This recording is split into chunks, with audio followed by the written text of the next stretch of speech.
দর্শক শ্রোতা, আজকের যে ভিডিওটা তোমাদের সামনে তুলে ধরছি এটা অন্য কোনো জায়গার ভিডিও নয়, এটা আমাদের কালেরাইটের ভিডিও।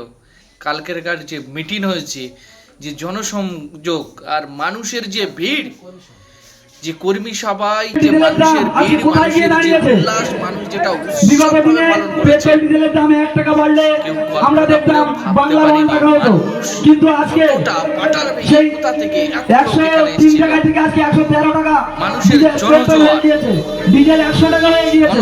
কোথায় গেল তোমাদের এইসব কথাগুলো? মানুষ তুলে ধরছে না। 200 টাকা রেখেছেন।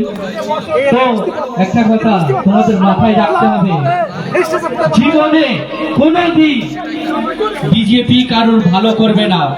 মনে করছো যে তোমরা একটাই কথা ভাবছো যে বিজেপি সরকার এসছে হিন্দুদের ভালো করবে আর মুসলমানদেরকে মেরে ফেলবে। না, 110 টাকা যদি পেট্রোলের দাম হয় তো আমাদেরও 110 টাকা কিনতে হবে আর হিন্দু ভাইদেরও 110 টাকা পেট্রোল কিনতে হবে।